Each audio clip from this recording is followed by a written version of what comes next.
I woke up sitting on the cold bedroom floor with my phone held upright in my hand, the camera recording my face from an angle I never used, and the red indicator showing it had been filming for several minutes.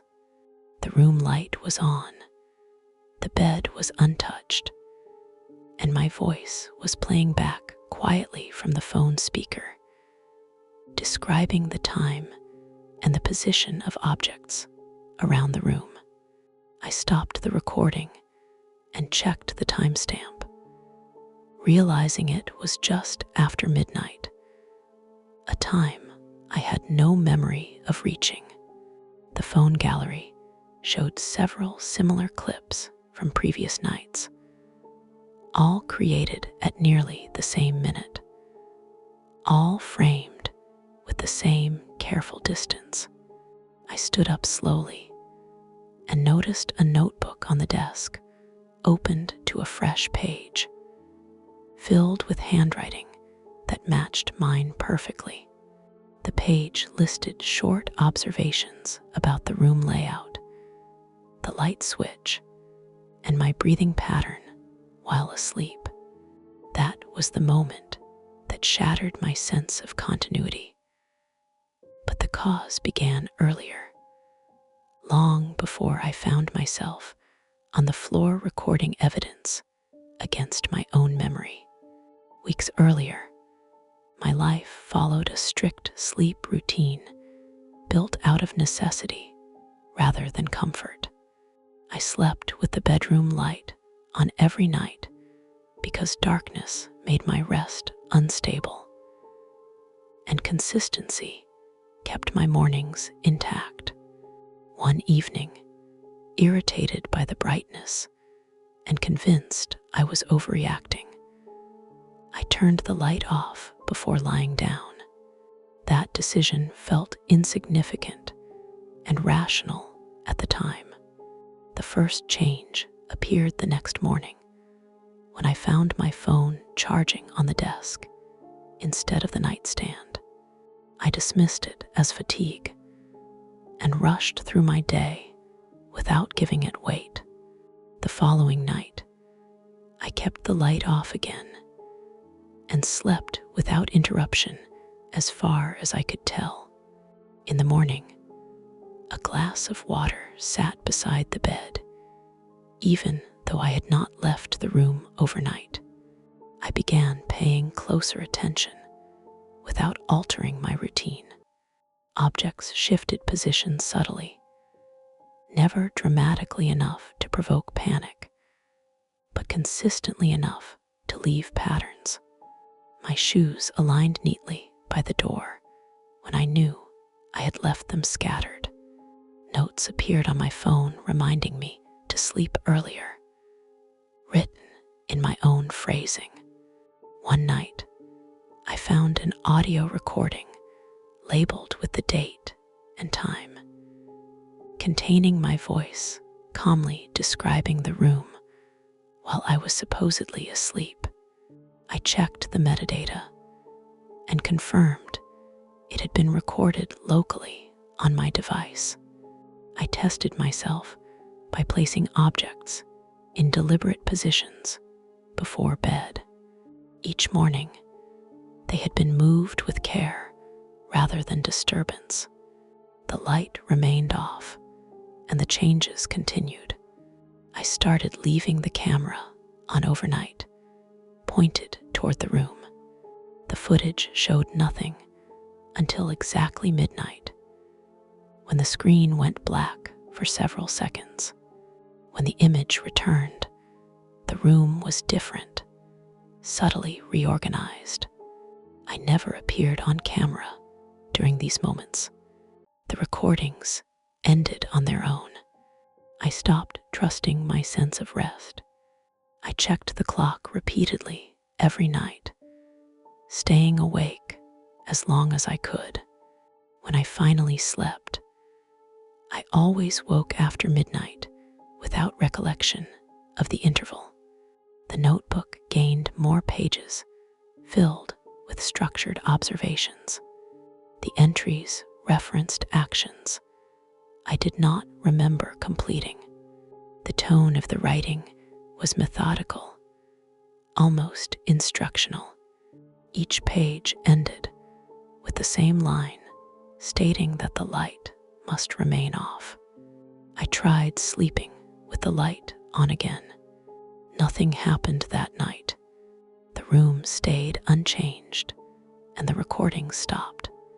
Relief felt premature, like a delay rather than a solution. The next night, the bulb burned out shortly after midnight.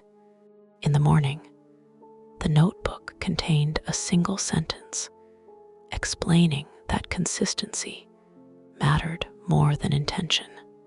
I replaced the bulb and slept with the light on again. The events paused, but the notes did not stop appearing. They became warnings rather than observations. The final note, before everything escalated, stated that interruptions created instability, and instability created exposure. On the night I woke on the floor recording myself, the light had been turned off deliberately. The camera angle was precise because I had set it that way. The notebook lay open because I had prepared it. The shock was not that something had happened, but that it had happened exactly as documented. I understood then that the recordings were not discoveries, but logs. I had not been losing time randomly. I had been following a schedule. I stayed awake the following day, reviewing everything I had documented, lining up timestamps, notes, and file names, until a clear pattern formed around the same narrow window every night. The activity always began within 2 minutes of midnight and ended before 12:15. The notes never described feelings, only actions, positions, and outcomes. They read like operational instructions, written to avoid mistakes. I tested the pattern by setting alarms before midnight and keeping the light on without interruption. Nothing happened while I remained fully awake. The moment I allowed myself to drift, the gap returned. I woke again after midnight, standing near the desk with the notebook in my hands. A new entry explained that resistance delayed efficiency. I realized the routine did not depend on sleep itself, but on reduced awareness. I installed a timer lamp that could not be switched off manually. The lamp stayed on through the night. The notebook still gained a page. The new page noted that alternate lighting did not qualify as compliance. I removed the lamp and restored the original bulb. The next night, I stayed awake past midnight under full light. At 12:10, the notebook remained untouched. At 12:11, the light flickered once. At 12:12, I woke on the bed with the notebook open. The entry stated that oversight required cooperation. I noticed that the writing grew more precise when the light was off. The structure improved. The organization became cleaner. The recordings were framed better. I tested this by turning the light off intentionally before midnight. The result was immediate and complete. I woke after midnight seated on the chair, camera running, voice steady, describing the room accurately. There were no gaps in the documentation. The notebook page praised consistency.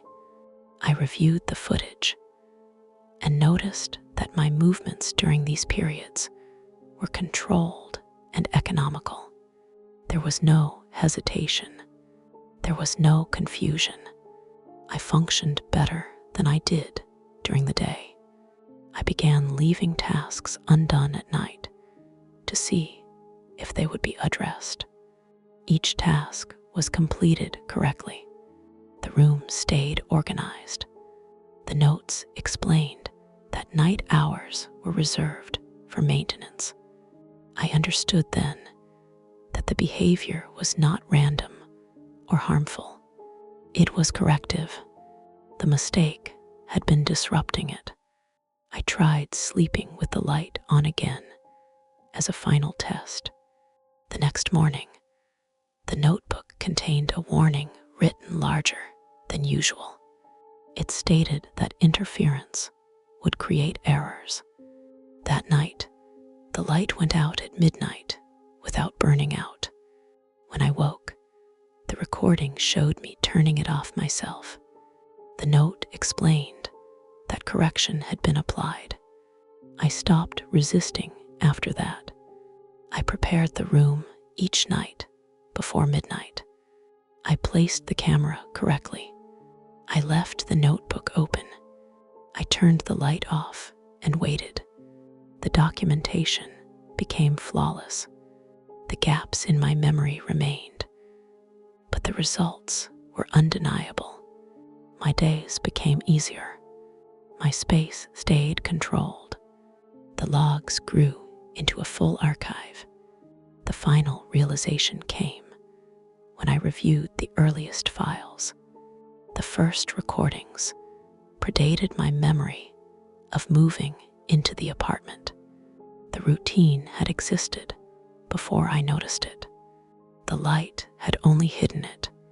The mistake was not creating the behavior, but interrupting a system that had already been operating. The last note I found explained that awareness during the process reduced accuracy. It stated that management required separation. It stated that nights needed to be handled without oversight. The final recording shows me turning off the light calmly and setting the camera. I speak clearly into the lens and explain that the process works best when uninterrupted. I explain that the record exists to ensure continuity. I explain that Midnight Whispers is not storytelling, but documentation.